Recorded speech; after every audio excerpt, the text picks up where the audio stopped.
Hello, welcome to Great Tides Waterpark on Great Stirrup Cay, Norwegian's private island. We were actually here at the water park on the very first day they were ever open last week. We had such an amazing time that we decided to come back a week later. We're going to show you everything that this water park has to offer and whether it's worth the extra price of admission. And spoiler alert, we think it is, but we're going to show you everything, show you the slides, show you the lazy river. So stay tuned if you're wondering whether or not you should come here when you're on the island. Welcome to World Wanderers. We're Alicia and Will. Come wander the world with us. A quick rundown of what we have here at the Great Tides Water Park. There are 19 different water slides in total, including the main water slide tower behind me. It's 170 feet tall. There's some amazing slides on it, both tube slides and mat slides. They also have an 800-foot long lazy river with a float-up bar and a cave that you float through with like a little light show going on. It's actually really cool. They have two different bars. Like I said, the float-up bar, the grotto bar behind one of the big slides. They have a cliff jumping area with a 13-foot jump and an 8-foot jump. That's a lot of fun. And they have a huge kids splash area as well, with all sorts of slides and fountains and stuff for the kids to play on. When you get off the ship, you can either grab towels at the pier if you plan to visit areas other than the water park, or you can wait to check them out at the water park. But wherever you take them is where you have to return them to. After that, you head down the pier to officially enter Great Stirrup Cay. There, they'll have a tram waiting. You're going to hop on and head to stop 4 for the water park. It's a quick ride that takes about 5 minutes, and they have trams running regularly for whenever you want to head back to the ship or to other areas of the island. At the entrance, they'll either check that you have your wristband if you pre-purchase tickets, or there's an admission window to purchase tickets on the spot if they're not sold out. So lockers are free. You can set your own combination. This is about how big they are, but if you needed two, that would be okay. From there, I recommend heading to grab chairs. There were plenty, but the ones with umbrellas filled up quickly. So if you need shade, I'd make this my first stop. Like the rest of Great Stirrup Cay, they have comfortable loungers with comfy attached headrests that are free to use. They also have cabana rentals if you're looking for something extra special.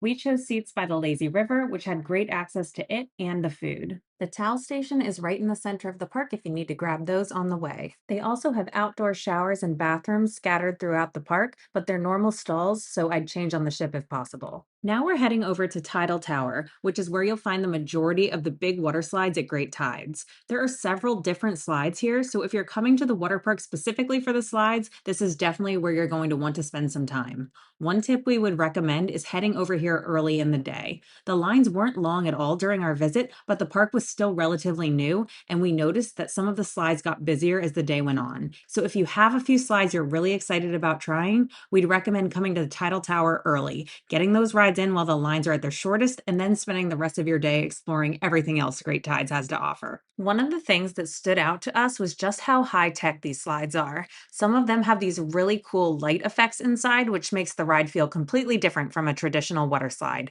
There are also both racing slides and more traditional individual slides, along with options for 2 people to ride together. And you have a mix of body slides and tube slides, so there's really something for everyone. We rode several of these multiple times, and like we mentioned earlier, the waits were so incredibly short during our visit, it made it really easy to just keep going back for another ride. The racing slides were especially cool because they actually display your time at the end, and you can see how you did compared to the person you raced. And then there was Breakwater Blaster, which ended up being our absolute favorite slide at Great Tides. This one was so much fun because you really don't know what's coming next. You're flying through the twists and turns, getting thrown around a little bit, and the whole thing just feels incredibly fast and exciting. It's also a 2-person tube ride, which made it even more fun because we could experience it together and immediately compare our reactions at the end. And honestly, this was one of those slides where we would get off and immediately go back and do it again. The combination of the speed, the twists, and not knowing exactly what was coming next made this one stand out from the rest of the slides for us. So if you only have time to prioritize a few rides at Great Tides, Breakwater Blaster would absolutely be at the top of our list. Just a heads up, it does require 2 riders. If you're traveling with little kids, Splash Cay is going to be a highlight. This is a more family-friendly water play area with plenty of interactive features, water sprays, and places for younger kids to cool off and have some fun. It's a great option if you're traveling with little ones who might not be ready for some of the bigger slides, and it gives families another area to enjoy without having to stick to the larger attractions. Cliffside Cove was an area of the park I ended up loving. They have a cliff jumping attraction with an option for an 8 and a 13-foot jump, which is super unique to a water park. There's a 4-person family slide where you skim across the water at the bottom, and it's tons of fun. And they also have 2 body slides where you come shooting out above the water. Loved it. For something a little bit more relaxing, head to the Wandering River. You can either use the regular tubes or you can use the life jackets. We prefer the life jackets to be in the water when it's really hot.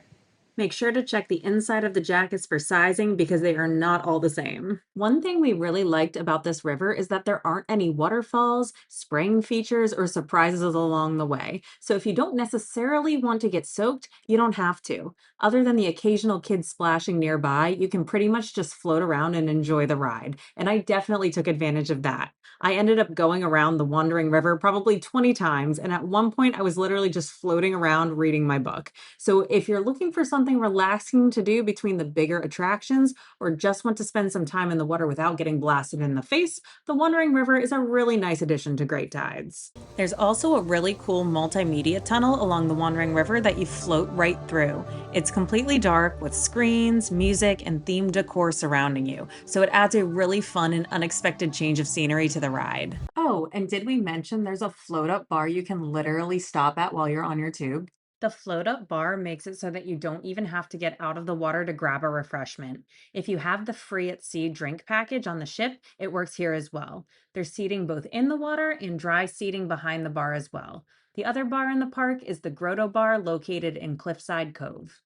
And if you're hungry, the good news is that you don't have to leave the water park to grab food. There are several food trucks offering everything from ice cream and desserts to smoked meats and barbecue and seafood options. If you prefer the included option, they've also brought a smaller selection from the main buffet on the island that will definitely be enough to hold you over until you're back on the ship. They were grilling fresh throughout the afternoon and it was super tasty. Whichever option you pick, they have this seating area with some shade that you can sit in and eat in. Some things that you should know. First is that you don't have to take off all your jewelry or even your cell phone if you have a lanyard to put it in or a GoPro. They're really accommodating with letting you take basically whatever you want on the slides as long as you're okay to cross your arms across your chest. You can also use your drink package while you're in the park. There's 2 separate bars and then waiters coming around all the chairs to see if you need any drinks. Right. So that's the same price as if you have it on the ship, you have it on shore as well, which is really nice. We also think getting here first thing in the morning is the move. The lines have been building throughout the day. Not bad at all, but definitely we walked right onto everything for about the first 2 hours the park And was maybe open. that'll change after like official opening when like more people know about it. But at least for now, first thing in the morning, no lines. Right. And then pricing is dynamic. Today it was $40 per person to get in, but we expect that to go up or down based on demand. And we want to say that we are on the Norwegian Getaway today, which is one of their smaller ships, and we're the only boat in port. So it's been awesome. We have the entire water park basically to a small group of guests instead of multiple ships here. So that's been awesome. And the other thing to keep in mind with that pricing is you cannot use your $50 shore excursion credit on the water park. So if it's $50 or $100 per person, like that's the price. Your credit does not apply. Right. But we do think that it's worth it. If you're into water parks, like we've had annual passes to Volcano Bay at Universal and Disney World and their water parks. And we think this is right on par with that, if not better in some ways. So definitely, we think if you're into water parks, you're going to love this day. We've had an amazing time both days in a row. When you're ready to call it a day at Great Tides, getting back out is really easy. Just hop on the tram and it'll either take you back towards the ship or to one of the other stops around Great Stirrup Cay if you'd like to explore more of the island. And honestly, we really love Great Stirrup Cay and we think Norwegian has some amazing options here that don't cost anything extra.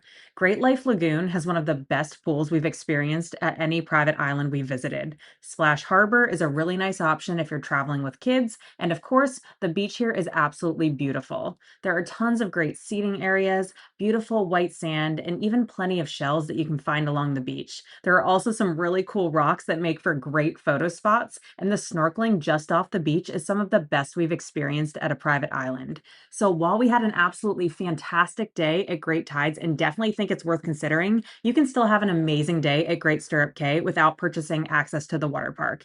And that's it for our complete look at Great Tides. We hope this video gave you a good idea of what the water park is like and helped you decide whether it's something you'd want to add to your next Norwegian cruise. Thanks so much for watching. If you found this video helpful, don't forget to give it a like and subscribe to our channel for more cruise videos, travel tips, and adventure from our journey traveling the world full time. We'll see you in the next one. Safe travels.